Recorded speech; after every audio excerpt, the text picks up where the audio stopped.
okay. Everything is okay. Got a smile on my face. It's a beautiful day.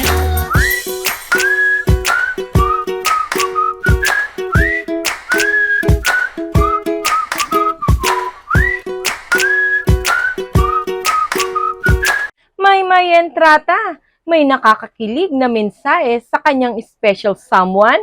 Pero bago natin simulang pag-usapan ang naturang nakakakilig na mensahe ni Maymay Entrata sa kanyang special someone, ako pumuli si Josepa dito sa Josepa, anong latest na naghatid sa inyo ng mga trending topic tungkol sa inyong mga favorite celebrity update?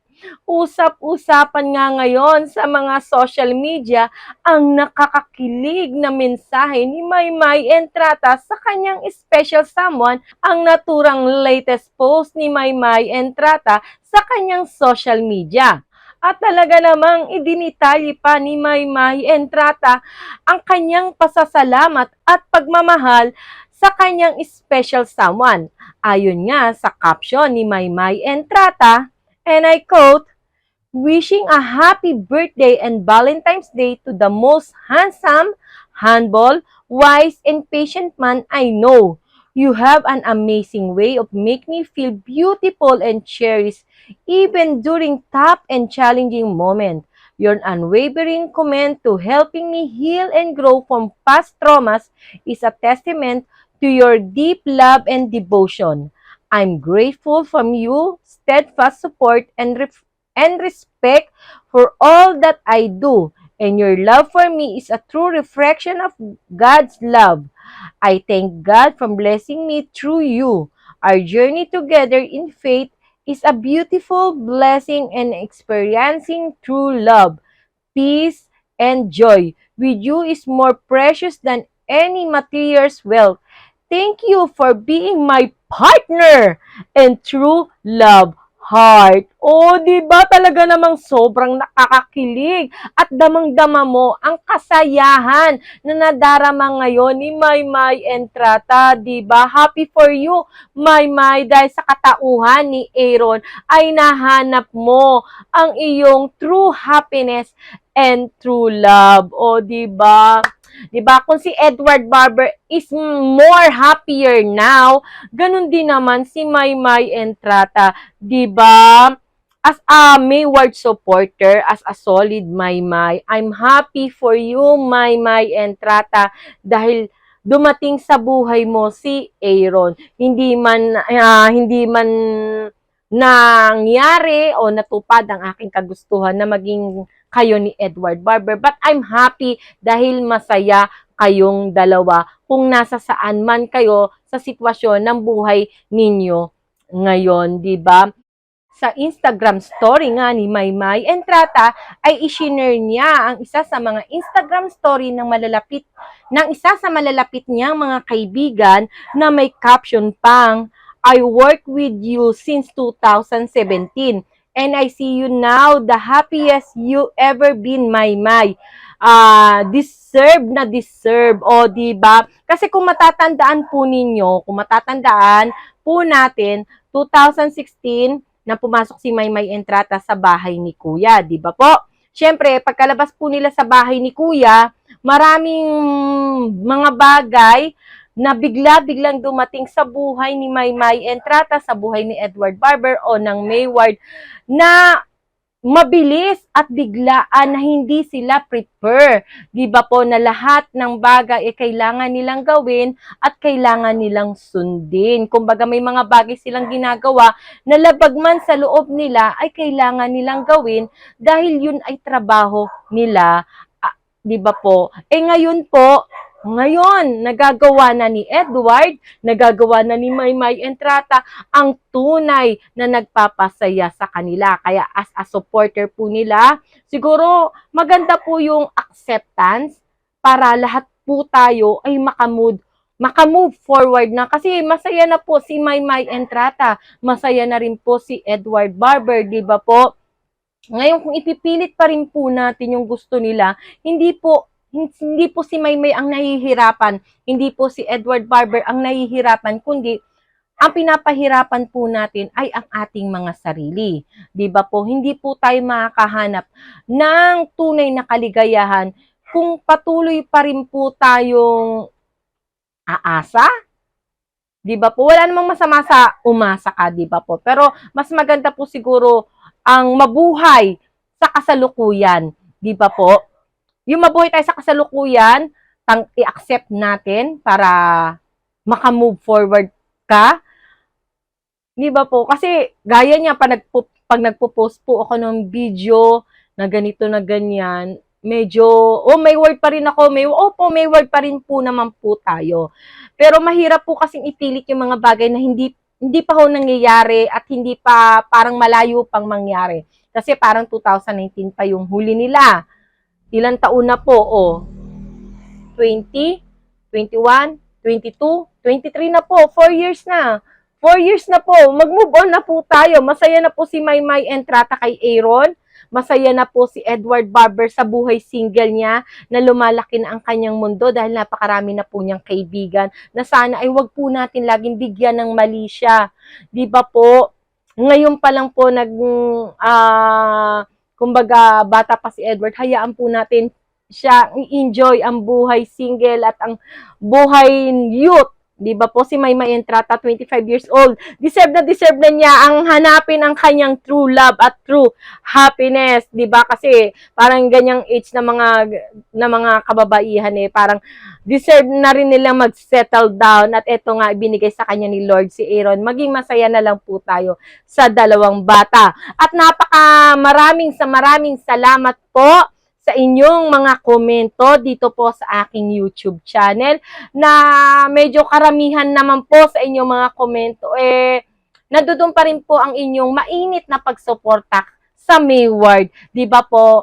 Kung meron man po mga negative na mga komento ay nananalo pa rin naman po yung mga positibo po ninyo mga komento. Kaya ito po, magbabasa po muna ako ng isa sa mga komento po.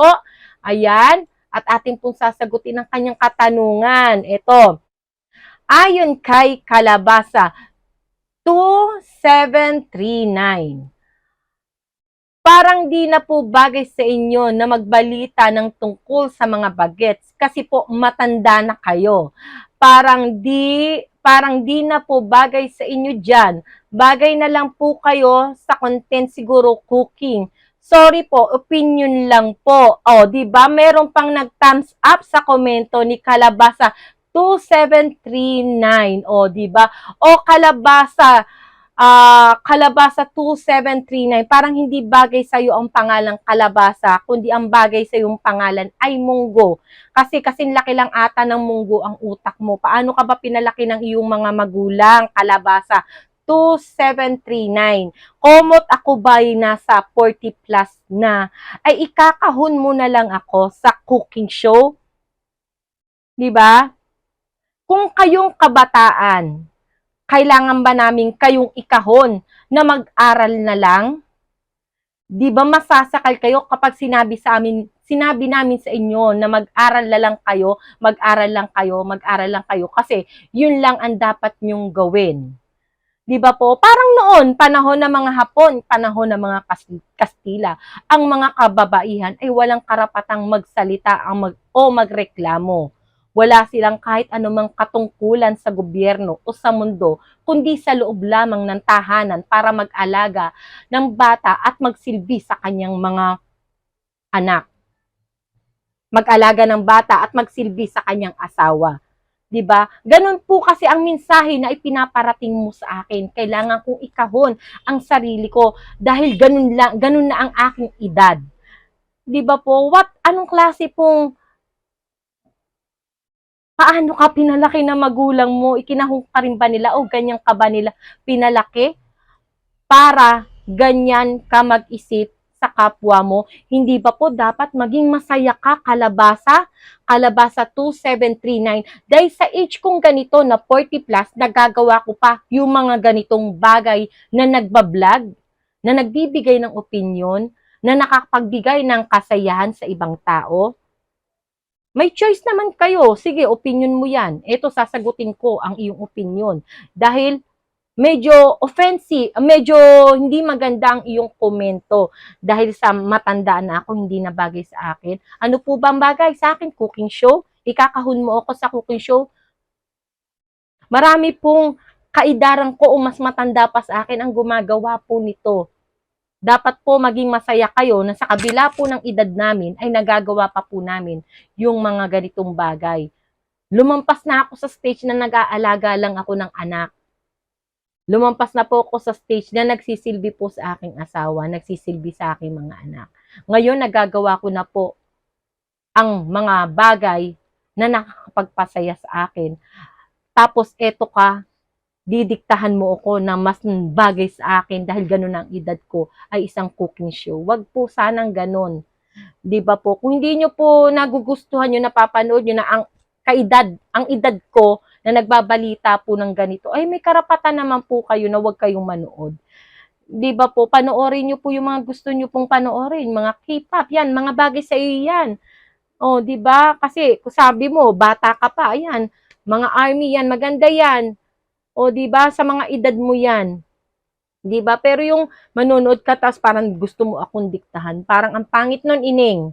Kung sino ka mang kalabasa, biruin mo kalabasa 2739, kalabasa, yan ba ang ipinangalan sa'yo ng iyong magulang at talagang hindi mo kayang gamitin? O baka yan talaga ang pangalan mo? Kakaperanggot ang utak mo kung paano ka ba pinalaki ng magulang mo para ikahon mo ako sa cooking show. Tuturuan mo ako na mag-cooking show na lang ako dahil hindi bagay sa akin ang ganito, ang magbigay ng opinion, ang magbigay ng reaksyon sa aking mga napapanood, di ba? Pasensya na kayo. Medyo hindi ko lang gusto ang komento nito ni Kalabasa 2739. Kaya binigyan ko ng daan ito. Pangit po iyon. May demokrasya po tayo. At kahit wala tayong demokrasya ay wala po nino man o sino man. Dahil noon pa man po sa kanununuan natin, pinaglaban po ito ng ating mga ninuno sa mga Kastila, sa mga Hapon, sa mga Amerikano, na magkaroon tayo ng boses, na magkaroon tayo ng sa lipunan, ng karapatan sa lipunan. Di ba po, nung panahon noon, ang kababaihan ay nasa loob lamang ng tahanan. Wala tayong karapatang mag-aral dahil ang sabi nila, tayo'y mag-aasawa lang, mag-aalaga lang ng bata at magsisilbi sa ating mga asawa. Pero ngayon, di ba po, nagkaroon tayo ng mga presidenteng babae, nagkaroon tayo ng matataas nasa matataas na katungkulan na babae. Tapos eto si Kalabasa. Kung babae ka man, gusto mo bang ikahong ka lang? Na yan lang ang kaya mong gawin. Di ba po? O paano mga kamarites, medyo humaba na ang aking paninermon dito sa kay Kalabasa. O, di ba? Maraming salamat po sa inyong pagsuporta dito sa aking YouTube channel. Huwag niyo po kalimutang mag-like and subscribe dito po para lagi po kayong updated sa aking mga susunod na video. At Kalabasa, 27, may karapatan ka. You have a choice. O, di ba, na huwag manood dito sa YouTube channel ko. Dahil ito po ang nagpapasaya sa akin. Ginagawa ko po yung mga bagay na nagpapasaya sa akin at ito po yung platform na yon.